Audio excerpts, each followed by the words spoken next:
आज इस वाले वीडियो के अंदर अरूबा से मेरी बात हो रही थी। अरूबा हमारी स्टूडेंट है, 2021 में नीट का एग्जाम लिखेंगी। काफी सारे स्टूडेंट्स मेरे से रिक्वेस्ट कर रहे थे कि वीडियोस बनाएं, मोटिवेट करें। हमने प्रॉमिस किया था कि नीट के एग्जाम तक मोटिवेशन रहेगा, बीच में कुछ डिस्ट्रैक्शन हो गया तो मैंने कहा ठीक है चलिए वीडियो करते हैं। एक स्पेसिफिक प्रॉब्लम काफी सारे स्टूडेंट्स ये फेस कर रहे हैं कि अब जब सब लोग घर में अटक गए हैं, आप जानते हैं पैंडेमिक का सिचुएशन है, डिफिकल्ट सिचुएशन है। ऐसी सिचुएशन है जहाँ पे आपके घर के आसपास केसेस होंगे, आपकी फैमिलीज में इश्यू होंगे। डॉक्टर शर्मा के घर में एक रिकवरिंग पेशेंट है, मेरे घर में एक रिकवरिंग पेशेंट है, तो दीज आर डिफिकल्ट टाइम्स।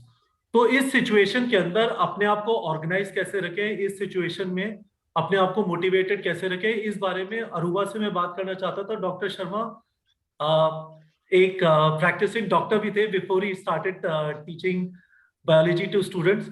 तो शर्मा सर एक साइकोलॉजिकल एस्पेक्ट भी देख सकते हैं। और शर्मा सर, मुझे आपसे एक रिक्वायरमेंट होगी इस वाले वीडियो में, थोड़ा बच्चों को ये बता दीजिएगा कि इस सिचुएशन है, आप और मैं भी घर में अटक गए हैं, इस सिचुएशन में पूरा दिन जो है कैसे ऑर्गेनाइज करें, कितने घंटे सोए, दिन में सोना चाहिए नहीं सोना चाहिए, पढ़ने का क्या स्लॉट्स वगैरह हो। तो रूबा बताइए, आपसे स्टार्ट करते हैं। तो ये बताइए, ये प्रॉब्लम फेस कर रही हैं आप जमशेदपुर से हैं, आसपास काफी कोविड केसेस हैं या कुछ खास नहीं है? Yes sir, good evening first of all.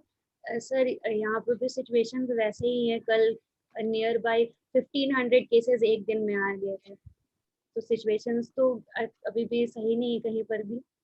Sir, पढ़ाई में भी प्रोक्रेस्टिनेशन तो बहुत ज़्यादा फील होता है और एकदम hopeless.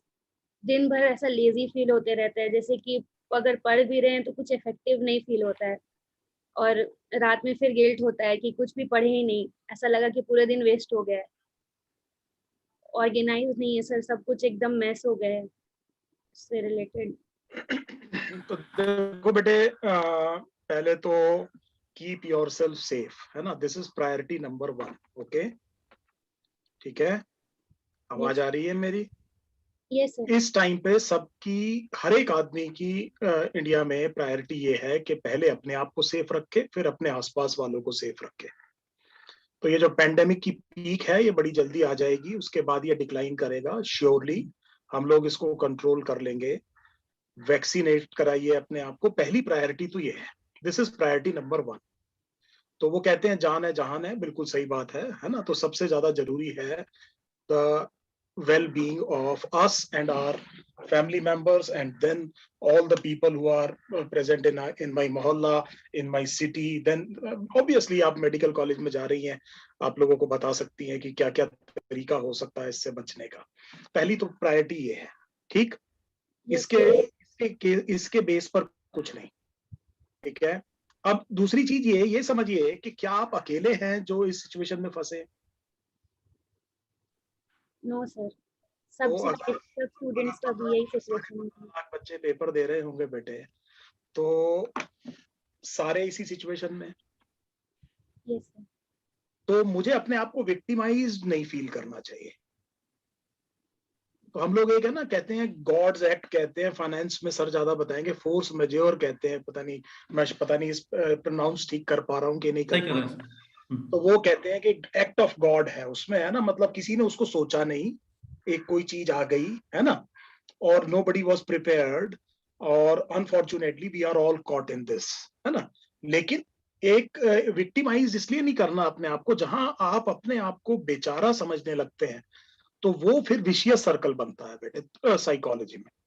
It breeds negativity, more victimisation, है ना। देन यू स्टार्ट थिंकिंग कि मैं जो भी करूंगा उसका कुछ नहीं होना। और जहां ये चीज दिमाग में आ जाती है, so mind is a very very good servant but is a nasty master. तो कहते हैं कि माइंड को अपने ऊपर रूल मत करने दो, इसके ऊपर आपको रूल करना है, ठीक है। तो दिमाग में ये चीज नहीं आनी चाहिए कि मैं अकेली विक्टिम हूं, मेरे साथ ही ऐसा हो रहा है। बेटे जो आपके साथ हो रहा है, हो सकता है उसकी सिवियरिटी थोड़ी सी कम हो, क्योंकि हम लोग ज्यादा एक्सपीरियंस्ड है, we are also facing the same situation. Okay, so it is for all, it is for all. तीसरी चीज आपने ये देखना है कि it is my career at stake, it is my life at stake. मतलब आपके इस पर्टिकुलर एफर्ट से आपकी जिंदगी के आगे 70-80 साल डिसाइड होने हैं। आपने कैरियर चूज किया है मेडिकल का, अपनी चॉइस से किया होगा, किसी ने आपके ऊपर थोपा नहीं, है राइट? एक आपका अपना वाई होगा, WHY, कि आपने क्यों करना है मेडिकल। ऑब्वियसली देखिए, मैं कभी भी इस चीज को बुरा नहीं मानता कि अगर आप मेहनत से और लीगली इज्जत से पैसा कमाएं तो खूब पैसा कमाना चाहिए, और ये जो है प्रोफेशन आपको मतलब पैसा भी देगा, ये तय है। बहुत लोग कहते हैं नोबल है, यस, एवरीथिंग, लेकिन ये सच्चाई है कि जिंदगी जो है ना, मतलब एक फाइनेंशियल स्टेबिलिटी से चलती है, और इस कैरियर में ये फाइनेंशियल स्टेबिलिटी है। अच्छी बात ये कि साथ में एक रिकॉग्निशन है, ठीक है। मुझे लगता है उससे बड़ा आइडियल ये हो सकता है कि पेरेंट्स को कितनी खुशी होगी। हो सकता है आप में से बहुत से बच्चे ऐसे होंगे, या हो सकता है आप ही ऐसे हो जो घर में हो सकता है पहला डॉक्टर बन रहा हो, ठीक है। तो या फिर कोई एक बहुत इंपॉर्टेंट जना आपके सीनियर रहे हो आपकी फैमिली में, जिनको आप एम्यूलेट करना चाहते हैं, आप अपने पेरेंट्स को खुशी देना चाहते हैं। सो ये भी एक बहुत बड़ी चीज है। तो जब हम इकोलॉजी में पढ़ते हैं नैरोली यूटिलिटेरियन, ब्रॉडली यूटिलिटेरियन और एथिकल आर्ग्यूमेंट, तो सबसे ऊपर जो है ना एथिकल आर्ग्यूमेंट आता है। तो आपका वाई आप ढूंढिए, उसको लिख लीजिए कहीं कि मैं ये काम क्यों कर रही हूँ। फिर आप उसके नीचे लिखिए I am responsible for what is happening with me, am I right? Cause and effect होता है बेटे। You are getting now an opportunity to get vaccinated, am I right? And if you do not do it and something happens, then who is responsible? Agreed. अब दूसरी चीज ये है कि आपने वैक्सीन लगाई, उसके बाद भी हो गया, मैं आपसे बार बार कह रहा हूं कि हो सकता है लेकिन सीवियरिटी कम होगी, then you will not have regret. Regret कब होता है बेटे, जो आपने शब्द इस्तेमाल किया गिल्ट और रिग्रेट, वो तब होता है जब आपके हाथ में कोई चीज थी और आपने करी नहीं। मतलब मैं हवाई जहाज नहीं उड़ा सकता, मुझे रिग्रेट नहीं है। I don't have a regret कि I cannot fly an aeroplane. Am I right? It may be a fantasy, but I know that I never tried. I don't have the capability of that. Am I right? लेकिन मैं आपके लिए एक बहुत अच्छा paper बना सकता हूँ 4 दिन के अंदर, और अगर मैं वो काम नहीं कर रहा हूँ तो मुझे फिर रिग्रेट होगा, क्योंकि ये मेरे हाथ का काम था, ये मेरा वो काम था जिसे मैं इन्फ्लुएंस कर सकता हूँ। तो जब तक आप उन कामों के बारे में सोचेंगे जो आपके अपने हाथ में है, तो एंजाइटी ब्रीड नहीं होगी। ठीक है। तो ये चीजें बेटे मैं इसलिए आपको समझा रहा हूं क्योंकि आपकी एज आपने अपने बायोलॉजी में चैप्टर्स पढ़े होंगे, जब आप ड्रग एडिक्शन की बात करते हैं, सेक्सुअली ट्रांसमिटेड इन्फेक्शंस की बात करते हैं, तो हम हर बार एडोलेसेंट यंग एडल्ट की बात करते हैं। इस एज में there are some hormonal changes, behavioural changes, there is a sense of experimentation, there is a sense of going against the law, है ना? तो लोग पुलिस वाले को देख करके हेलमेट पहनते हैं, है ना? तो इसलिए नहीं कि बच रहे, इसलिए कि मतलब it's a sense of experimentation, है ना? इस तरह की एक ये अगर किसी में ऐसा नहीं है तो वो नॉर्मल नहीं है फिर, हाँ या नहीं? ये नॉर्मल चीजें हैं, ये होता है ना? तो जैसे कई बार छोटी छोटी बच्चों के लेके मदर्स हमारे पास आती थी कि जी ये बहुत शैतानी करता है ना? या 10-11 साल का बच्चा मेरी सुनता नहीं, तो मैं उनसे ये कहता था अगर सारी सुनता है तब मुझे बताओ कुछ गड़बड़ है कि नहीं? तो ये आपकी एज में है, लेकिन बेटे ये एक्स्ट्राऑर्डिनरी सिचुएशन है ना? इसमें अब ये जो नीट एंट्रेंस एग्जाम है, ये पढ़ाई से ज्यादा इमोशनल कोशेंट का एग्जाम हो रहा है। इसमें जो अपने दिमाग को कंट्रोल कर लेगा, जो अपने दिमाग को मास्टर कर लेगा, ये आप याद रखिए। आप भी शायद मेरी बात से इत्तेफाक रखेंगे, आप जब से एनटीए के पेपर देख रहे हैं, ऑलमोस्ट ऑल क्वेश्चंस एनसीईआरटी से आते हैं, एम आई राइट? यस। ऐसा नहीं है कि बहुत मुश्किल पेपर आता है, पेपर आसान आता है, सिलेक्शन उसका होता है जिसकी गलतियां कम है। आता तो सबको है करीब करीब, क्योंकि पेपर बड़ा हल्का आता है। अच्छा, गलतियां कब होती हैं? जब आप पैनिक में काम करते हैं। किसी चीज को आपने, अब छोले आप 12 घंटे पहले भिगोइए, बड़े अच्छे बनेंगे छोले। आप 1 घंटा पहले भी उसमें सोडा डाल के कर सकते हैं उसको, लेकिन वो टेस्ट नहीं आएगा, है राइट? ठीक है। तो we have time at our hand, है ना? तो पहली चीज, मेरे साथ अकेले के साथ नहीं हो रहा है।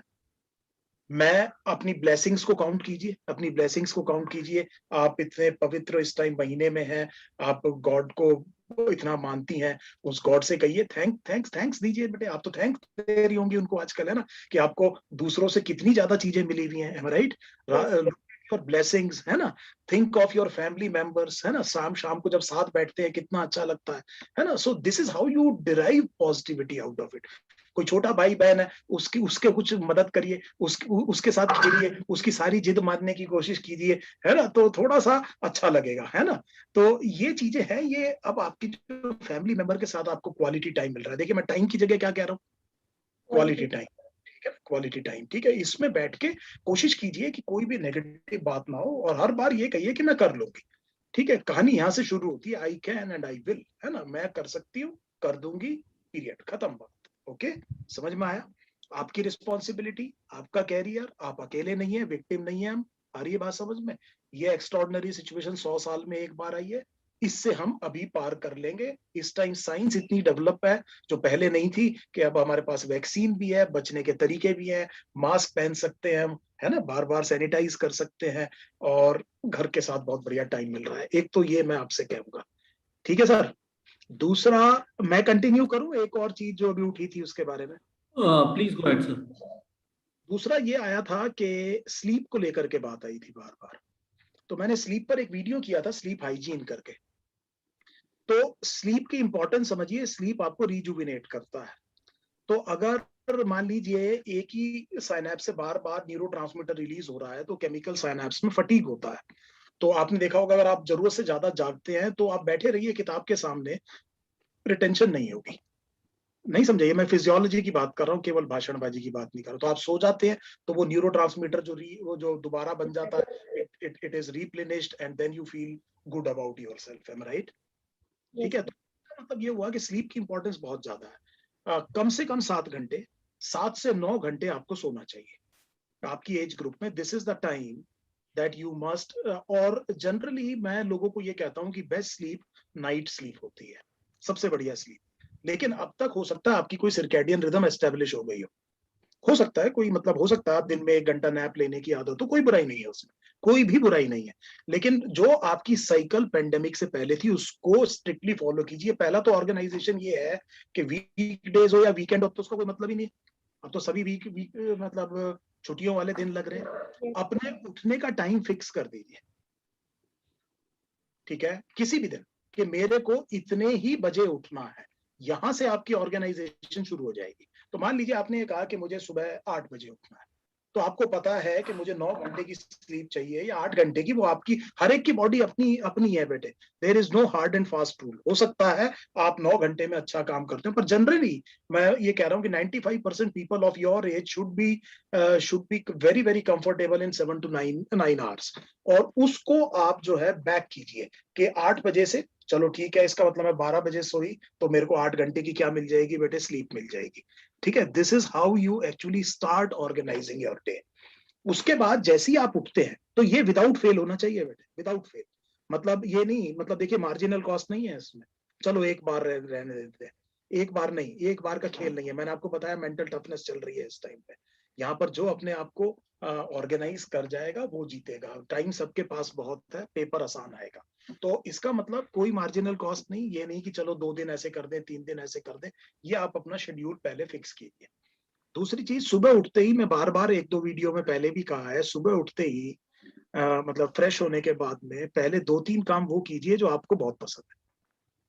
तो जैसे जैसे जैसे कपिल सर आपको बताएंगे कि मेरे को सुबह क्या चीज सुनना पसंद है। जी सर। नुसरत फतेह अली खान सर। तो मैं सबसे पहले नुसरत फतेह अली खान को सुनता हूँ सुबह, है ना। तो मेरी दिन की शुरुआत अच्छी हो जाती है, ठीक है। तो मुझे बहुत दिनों से आदत है, मैं उनकी सुनता हूँ, है ना। आजकल मैं वडाली ब्रदर्स की भी एक कवाली सुनी आज मैंने, है ना, मुझे बड़ा अच्छा लगा। तो मैं जब शुरुआत दिन की ऐसे करता हूँ, अच्छा नाश्ता करता हूँ, मतलब मैं सबसे ज्यादा अच्छी तरीके से नाश्ता करता हूँ बेटे, ठीक है। और थोड़ा सा 15-20 मिनट कहीं घूम लेता हूँ, छत पर कहीं भी, बालकनी में खड़ा हो गया, आजकल कहीं बाहर नहीं जा सकते, नेचर को देखता हूँ। तो मैं ये एक मेरा ये सेट, वो डिफॉल्ट पैटर्न है जो मैं सुबह सुबह करता हूँ। वो मेरा दिन का मूड सेट कर देता है। एग्रीड। फिर उसके बाद में मैं क्या करता हूँ कि आवर्स प्लान करता हूँ। तो डे प्लान नहीं होता बेटे, है ना। तो आप क्या करिए, आपको मैं टाइम मैनेजमेंट का बहुत बढ़िया तरीका बता देता हूँ। आप हर 2 घंटे में लिखिएगा जरूर बेटे। जो भी चीज आप लिख नहीं रही हैं वो आपके दिमाग से निकल जाएगी। लिखने की इंपॉर्टेंस समझिए, है ना बेटे। तो कहने का मतलब है, लोग मुझसे पूछते हैं जी टाइम कैसे मैनेज करें, तो मैं उनसे कहता हूँ टाइम इन्वेंट्री बनाओ अपनी। तो आप अपने 24 घंटे को 2-2, 3-3 घंटे के स्लॉट में बांट लीजिए। आप सुबह 8 बजे उठे, 8 से 10, 10 से 12, ऐसे करके, समझ गए आप मेरी बात को? और फिर उसमें 2-3 दिन ट्रैक कीजिए उसको कि मैंने किया क्या, क्योंकि बेटे इंप्रूव उस चीज को किया जाता है जो पहले बना तो हो। ठीक है, टेंजिबल चीज को बेटे सामने दिखनी चाहिए। वो टाइम ऐसी चीज है, आपको दिखती थोड़ी है। और बहुत से लोगों को गलतफहमी होती है कि उनको वो बहुत you can be busy without being effective. आप सुबह से शाम तक बहुत बिजी हो सकते हैं, शाम को इफेक्टिव नहीं होंगे। तो मैं आपसे कह रहा हूं कि सबसे पहला स्टेप ये है कि आप एक टाइम इन्वेंट्री बनाइए। आप बनाइए, आप अपनी टाइम इन्वेंट्री अगर उचित समझे तो हमारे साथ शेयर कीजिएगा, मैं आपको उसमें सजेशन करूंगा कि कैसे करना है इसको। ठीक है, हर 2-3 घंटे में अपने आप से ये पूछना है कि मेरा एक गोल है नीट 2021, और उस पिछले 3 घंटे में मैंने वो क्या काम किया है which is contributing to my goal. अपने आप टाइम मैनेज हो जाएगा आपका, अपने आप टाइम मैनेज हो जाएगा। ठीक है, नींद की बात समझ में आई बेटे कि नहीं? और बेड टाइम से पहले, बेड टाइम से पहले, ठीक है, आपने ब्लू लाइट्स जो होती है ना, जैसे आजकल एलईडी होती है आपकी, ये जिसमें हम देख रहे हैं लैपटॉप और मोबाइल स्क्रीन है ना, ये ब्लू लाइट इमिट करती हैं, ये पीनियल को मेलाटोनिन सिक्रीट नहीं करने देती। So this is a very scientific thing I am telling. और मेलाटोनिन वो हार्मोन है, आप जानते हैं, जिसकी वजह से स्लीप इंड्यूस होता है। ठीक, आपने कभी किसी की ऐसे मदद की है जिसको आपसे उम्मीद ही नहीं थी? जरूर करी होगी, हाँ या नहीं? और उसके बाद की फीलिंग सोचिए, तो आपकी बॉडी में रिलीज हुआ होगा एंडोर्फिन, हैप्पीनेस हार्मोन्स, एंडोर्फिन, एनकेफेलिन्स, है ना, ये जो है ना, ये जो हैप्पीनेस हार्मोन्स है, वो उसको आप बयान नहीं कर सकते। आप समझ गए होंगे, अचानक आपने ना आपने प्लान किया किसी की मैं वो नहीं कह रहा कि जाके कंबल बांट दिए, पहले खरीदे, फिर देखा कितने के हैं, ये वो नहीं, नहीं समझे मेरी बात को। अचानक आपने किसी की मदद कर दी, एंड वो भी आपसे एक्सपेक्ट नहीं कर रहा था, आप भी एक्सपेक्ट नहीं कर रहे थे, इमीडिएटली यू फील ग्रेट। और अगले 3-4 घंटे आपका काम बहुत बढ़िया होगा, हाँ या नहीं? Yes sir. ये बेटे, अगर आप इस तरह से अगर अपने उसको करें तो मतलब आपको बहुत फायदा होगा। मैं आपसे फिर कहूंगा कि आप अपना एक टाइम इन्वेंट्री बनाइए। सर एक काम करते हैं, कुछ बच्चों से बात कीजिए, टाइम इन्वेंट्री ले लीजिए उनसे, है ना, आधा टाइम तो वो खुद ही मैनेज कर लेंगे सर, उन्हें खुद ही समझ में आ जाएगा क्या गड़बड़ कर रहे हैं। Correct correct. ठीक है, और कहीं पर हमारी जरूरत पड़ेगी तो सर एक वीडियो और करेंगे किसी बच्चे के साथ। बिल्कुल ठीक है सर। तो Sharma sir, should I summarize what you have said and then we finish this video? I think this would have been useful for Aruba. तो मैं समराइज करूं सर? हाँ हाँ प्लीज। ठीक है, तो अरूबा, जो मुझे समझ आया, तो मैं तो अपने नोट्स लिए जा रहा था। तो सर ने एक चीज, पहली इंपॉर्टेंट चीज, सेफ रहना है। Whatever happens, there is no reason to get out of the home right now. घर में ही रहना है, this is the current reality. दूसरी चीज ये है, सारे बच्चों के साथ हो रहा है, तो आपको ये नहीं सोचना कि आप ही सफर करिए और बाकी लोगों को कुछ एडवांटेज मिल रहा है। Everyone is going through the same situation, everyone is stuck at home. यदि वो कोई अभी घर से बाहर जा रहा है मस्ती करने के लिए, तो ही इज बीइंग इररिस्पांसिबल। और तीसरी चीज है, आप अपने आप को विक्टिमाइज करना बंद कर दीजिए। ठीक है, become responsible for what you are going to do with your time. और इसके अंदर फिर शर्मा सर ने कहा कि उसका एक इंपॉर्टेंट पार्ट यह है कि अपना स्लीप का एक टाइमिंग सेट कर लीजिए, रात को 12 से सुबह 8। जैसे ही आपका सुबह उठने का टाइम फिक्स हो गया, और फिक्स होने का मतलब है अगले 5 महीने यदि अरूबा 8 बजे उठती है, तो 8 का मतलब 7 नहीं होगा और 8 का मतलब 9 नहीं होगा। वो डिसिप्लिन होना चाहिए, और रात को 12 बजे सोना है। इस बीच में शर्मा सर, मैं बच्चों को एक चीज जरूर रेकमेंड करना चाहता हूँ। आपने कहा कि इसमें टाइम स्लॉट बना लीजिए 2-2 घंटे के या 3-3 घंटे के। बच्चे इस प्रेशर में रहते हैं कि मैंने पहले पढ़ाई नहीं की, अब 16-17 घंटे पढ़ लेता हूं, तो सुबह से शाम तक पढ़ने की कोशिश करते हैं। 10 से 12 घंटे सफिशिएंट है सर?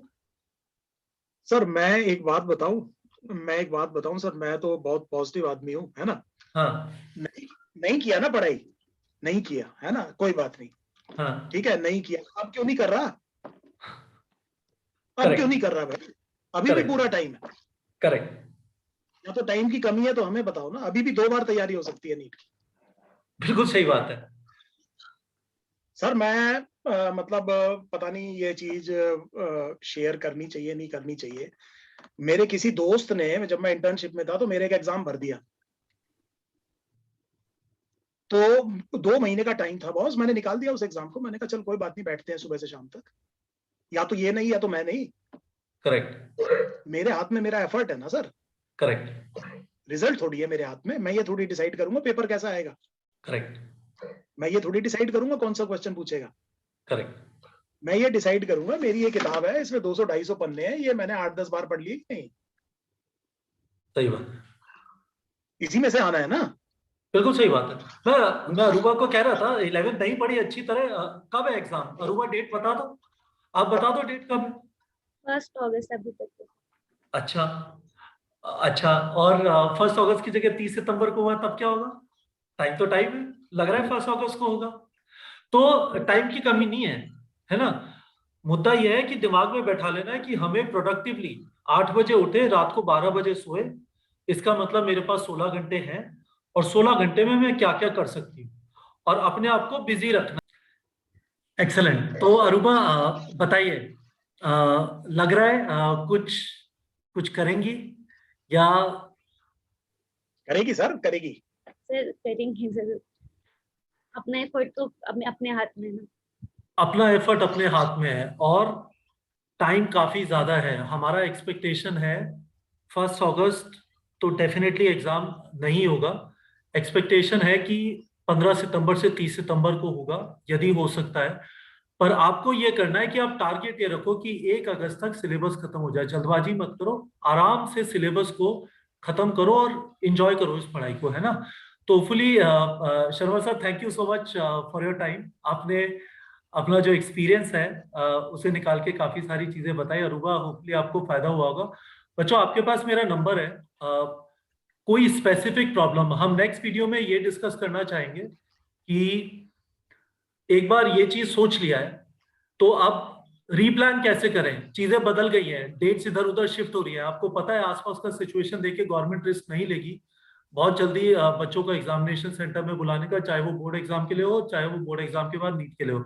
तो क्या आपने अपनी रीप्लानिंग कर ली है? और रीप्लानिंग नहीं की है तो इसके ऊपर नेक्स्ट वीडियो एक स्टूडेंट हमारे साथ होंगे, डॉक्टर शर्मा होंगे, और सर इसके ऊपर एक वीडियो करेंगे, एंड होपफुली आप अवेलेबल होंगे, and we will try and guide the student. Anything anything, बच्चों को एनकरेज करिए सर, बात करें, बात करें, है ना? सोल्यूशन निकलेगा, हर चीज का सोल्यूशन है इस दुनिया में।